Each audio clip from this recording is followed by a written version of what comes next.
Hello students, welcome to my Bengali study channel. Bengali study চ্যানেলের পক্ষ থেকে তোমাদের সকলকে স্বাগত। প্রিয় 2026 সালের মাধ্যমিক শিক্ষার্থী বন্ধুরা, আজকের অনলাইন ক্লাসে আমি তোমাদের জন্য অসুখী একজন কবিতা থেকে মাত্র গুরুত্বপূর্ণ 19টি এসএকিউ প্রশ্ন নিয়ে উপস্থিত হয়েছি। এই প্রশ্নগুলি তোমাদের আপকামিং টেস্ট পরীক্ষা এবং ফাইনাল পরীক্ষা, এমনকি যে স্কুল যে ইউনিট টেস্ট পরীক্ষাগুলো রয়েছে সেগুলোতে তোমরা প্রত্যেকটি প্রশ্ন এখান থেকে কমন পেয়ে যাবে।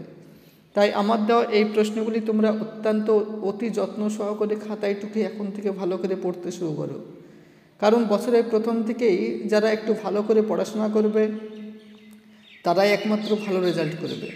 কারণ তোমরা ইতিমধ্যেই দেখেছো যে গত কয়েকদিন আগে যে তোমাদের মাধ্যমিক রেজাল্ট হয়েছে, সেই রেজাল্টে যারা ভালো পড়াশোনা করেছে তারাই একমাত্র ভালো রেজাল্ট করেছে। তাই 2026 সালে যারা মাধ্যমিক পরীক্ষার্থী রয়েছে তারা যদি বছরের প্রথম থেকেই আমার চ্যানেলটিকে ফলো রাখো এবং কন্টিনিউ ক্লাসগুলি করে খাতায় টুকে ভালো করে পড়াশোনা করো, তবুও তোমরা অন্যের চাইতে হলে এক ধাপ এগিয়ে থাকবে এবং তোমাদের অবশ্যই ফাইনাল রেজাল্টটি অবশ্যই ভালো আসবে। তোমাদের আমি বাংলা বিষয়ের ভিডিওই আপলোড করে থাকি না, এর পাশাপাশি তোমাদের যে ইতিহাস রয়েছে, ভূগোল রয়েছে, সেই সমস্ত বিষয়ের ভিডিও আমার চ্যানেল থেকে তোমরা পেয়ে যাবে। তাই আলোচনা শুরু করার পূর্বেই তোমরা যারা নতুন আমার এই চ্যানেলে ভিডিও দেখছো তারা অবশ্যই আমার এই চ্যানেলটিকে সাবস্ক্রাইব করবে এবং পাশে থাকা বেল আইকন বেলটি প্রেস করে অল নোটিফিকেশন অন করে দেবে, যাতে করে আমার ভিডিও ছাড়ার সঙ্গে সঙ্গে সবার আগে তোমাদের কাছে পৌঁছে যায়। তাই আলোচনা দীর্ঘায়িত না করে চলো আমরা ফিরে যাই আজকের মূল আলোচনায়। দেখো, তোমাদের যে অসুখী একজন কবিতা রয়েছে, সেই অসুখী একজন কবিতা থেকে তোমাদের জন্য যে প্রথম 1 নম্বর প্রশ্নটি রেখেছি সেটি হলো, শিশু আর বাড়িরা খুন হলো। শিশু আর বাড়িরা কেন খুন হয়েছিল? চলো উত্তরটি দেখে নিই। ভয়ঙ্কর যুদ্ধের তাণ্ডবে সমগ্র সমতলে আগুন ধরে যায় আর তাতেই খুন হয় শিশু আর বাড়িরা। নেক্সট, পরের প্রশ্ন 2 নম্বর, সমস্ত সমতলে ধরে গেল আগুন, কেন এমন হলো? চলো এই প্রশ্নের উত্তরটি দেখে নিই। যুদ্ধের সর্বগ্রাসী বিভৎসতায় সমস্ত সমতলে আগুন ধরেছিল। নেক্সট, পরের প্রশ্ন 3 নম্বর, অপেক্ষায় দাঁড় করিয়ে রেখে দরজায়, কে কাকে দাঁড় করিয়েছিল? এই প্রশ্নের সঠিক উত্তরটি হলো, কথক প্রতীক্ষারত মেয়েটিকে দরজায় দাঁড় করিয়ে রেখেছিল। নেক্সট, পরের প্রশ্ন 4 নম্বর, অসুখী একজন কবিতায় কে ফিরে আসার কথা জানতো না? এই প্রশ্নের সঠিক উত্তরটি হলো, প্রতীক্ষারতা মেয়েটি কতকের ফিরে আসার কথা জানতো না। নেক্সট, পরের প্রশ্ন 5 নম্বর, সেখানে ছড়িয়ে রইল কাঠকয়লা, কোথায় কাঠকয়লা ছড়িয়ে রইল? প্রশ্নটি কিন্তু মারাত্মক গুরুত্বপূর্ণ, তোমরা মনে রাখবে। এই প্রশ্নের সঠিক উত্তরটি হলো, যুদ্ধের আগে যেখানে শহর ছিল, যুদ্ধ শেষে সেখানে কাঠকয়লা ছড়িয়ে রইল। পরের প্রশ্ন 6 নম্বর, অসুখী একজন কবিতায় যুদ্ধ শেষে মেয়েটি কী করছিল? এই প্রশ্নের সঠিক উত্তরটি হলো, যুদ্ধ শেষে মৃত্যুহীনা মেয়েটি কথকের অপেক্ষায় পথ চেয়েছিল। পরের প্রশ্ন 7 নম্বর, তারা আর স্বপ্ন দেখতে পারল না, কেন তারা স্বপ্ন দেখতে পারেনি? এই প্রশ্নের সঠিক উত্তরটি হলো, যুদ্ধের দাপটে দেবতারা মন্দির থেকে উল্টে পড়ে টুকরো টুকরো হয়ে গিয়েছিল, তাই তারা আর স্বপ্ন দেখতে পারেনি। নেক্সট, পরের প্রশ্ন 8 নম্বর, সব চূর্ণ হয়ে গেল, কি কি চূর্ণ হয়েছিল? অথবা প্রশ্নটি ঘুরিয়ে তোমাদের এইভাবেও পরীক্ষা আসতে পারে, জ্বলে গেল আগুনে, আগুনে কি কি জ্বলেছিল? চলো উত্তরটি আমরা দেখে নিই। কথকের স্মৃতি বিজড়িত মিষ্টি বাড়ি, চিমনি, গোলাপি গাছ, জল তরঙ্গ সব কিছু যুদ্ধের দাপটে চূর্ণ বিচূর্ণ হয়ে গিয়েছিল। নেক্সট, পরের প্রশ্ন 9 নম্বর, রক্তের একটা কালো দাগ, কালো দাগ কিসের প্রতীক? চলো উত্তরটি দেখে নিই। সর্বগ্রাসী যুদ্ধের ভয়াবহতা স্মৃতিচিহ্ন হলো রক্তের এই কালো দাগ। পরের প্রশ্ন 10 নম্বর, সেখানে ছড়িয়ে রইল, কোথায় কি ছড়িয়েছিল? এই প্রশ্নের সঠিক উত্তরটি হলো, ধ্বংসপ্রাপ্ত শহরে ছড়িয়েছিল কাঠকয়লা, দোমড়ানো লোহা, মৃত পাথরের মূর্তির বিভৎস মাথা আর রক্তের নিকষ কালো দাগ।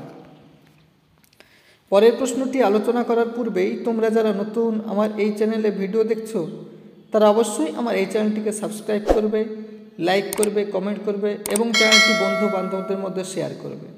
কারণ আমার এই চ্যানেলটি যেহেতু নতুন, সেহেতু আমার এই চ্যানেলটি যাতে ভবিষ্যতের অনেকদের প্রসারিত হয়, অগ্রসর হয় এবং চ্যানেলটির গ্রোথ হয় এবং চ্যানেলটি যাতে কন্টিনিউ তোমাদের সাপোর্ট এবং সহযোগিতা করতে পারে, সেই জন্য তোমাদের সাপোর্ট এবং সহযোগিতা আমি একান্তভাবে কামনা করি। তাই আলোচনা দীর্ঘায়িত না করে চলো আমরা ফিরে যাই আজকের মূল আলোচনায়। এবারে তোমাদের সামনে 11 নম্বর যে প্রশ্নটি রেখেছি সেটি হলো, অশোকে একজন কবিতায় যুদ্ধকে কিসের সঙ্গে তুলনা করা হয়েছে? চলো উত্তরটি দেখে নিই। অশোকে একজন কবিতায় যুদ্ধকে রক্তের এক আগ্নেয় পাহাড়ের সঙ্গে তুলনা করা হয়েছে। নেক্সট পরের প্রশ্ন 12 নম্বর, নেমে এলো তার মাথার ওপর, কার মাথার ওপর কি নেমে এসেছিল? এই প্রশ্নের সঠিক উত্তরটি হলো, অপেক্ষারতা মেয়েটির মাথার ওপর পরপর পাথরের মতো ভারী ও নিষ্ঠুর বছরগুলি নেমে এসেছিল। নেক্সট পরের প্রশ্ন 13 নম্বর, তারপর যুদ্ধ এলো, এই যুদ্ধের প্রকৃতি কেমন ছিল, কিভাবে যুদ্ধে এলো? এই প্রশ্নের সঠিক উত্তরটি হলো, অশোকে একজন কবিতায় বর্ণিত যুদ্ধের প্রকৃতি ছিল রক্তের এক আগ্নেয় পাহাড়ের মতো। পরের প্রশ্ন 14 নম্বর, অশোকে একজন কবিতাটি বাংলায়কেই তর্জমা করেছেন, অথবা প্রশ্নটি ঘুরিয়ে আসতে পারে, কবিতার অনুবাদককে? এই প্রশ্নের সঠিক উত্তরটি হলো, অশোকে একজন কবিতাটি বাংলায় তর্জমা করেছেন নবারুণ ভট্টাচার্য। পরের প্রশ্ন 15 নম্বর, সে জানতো না, সে কি জানতো না? এই প্রশ্নের সঠিক উত্তরটি হলো, অপেক্ষারত মেয়েটি জানতো না যে তার প্রিয়জন আর কখনো ফিরে আসবে না। পরের প্রশ্ন 16 নম্বর, আমি তাকে ছেড়ে দিলাম, কথক কাকে ছেড়ে দিলেন? এই প্রশ্নের সঠিক উত্তরটি হলো, কথক তার প্রিয়তমাকে ছেড়ে দিলেন। পরের প্রশ্ন 17 নম্বর, অশোকে একজন কবিতায় কথকের স্বপ্ন বিজড়িত বাড়ির পরিবেশটি কেমন ছিল? এই প্রশ্নের সঠিক উত্তরটি হলো, অশোকে একজন কবিতায় স্বপ্ন বিজড়িত কথকের বাড়িটি ছিল ভারী মিষ্টি। সেই বাড়ির বারান্দায় ঝুলন্ত বিছানায় কথক ঘুমোতেন, গোলাপি গাছ, চিমনি, জল তরঙ্গ ছিল সেই বাড়িতে।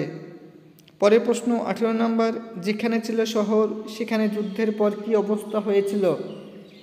এই প্রশ্নের সঠিক উত্তরটি হলো, যেখানে একদা প্রাণচঞ্চল শহর ছিল, যুদ্ধের পর সেখানে প্রাণহীন শ্মশানের মতো কাঠকয়লা ছড়িয়েছিল। পরের প্রশ্ন 19 নম্বর, সেই মেয়েটির মৃত্যু হলো না, সেই মেয়েটি আমার অপেক্ষায়, কোন মেয়েটির কথা বলা হয়েছে? এই প্রশ্নের সঠিক উত্তরটি হলো, প্রিয়জন বিদায় নেওয়ার পর প্রতীক্ষার দীর্ঘ প্রহর গুণে যে মেয়েটি অশেষ ধৈর্যের পরিচয় দিয়েছিল, এখানে সেই মেয়েটির কথাই বলা হয়েছে। এই যে অশোকে একজন কবিতা থেকে তোমাদের সামনে আমি মারাত্মক গুরুত্বপূর্ণ 19টি এসএকিউ প্রশ্ন শেয়ার করলাম।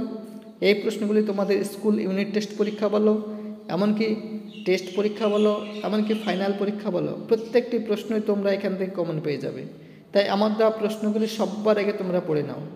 তাই এই রকম নিত্য নতুন ভিডিও পেতে তোমরা অবশ্যই আমার এই চ্যানেলটিকে সাবস্ক্রাইব করবে, লাইক করবে, কমেন্ট করবে এবং চ্যানেলটি বন্ধু বান্ধবদের মধ্যে শেয়ার করো।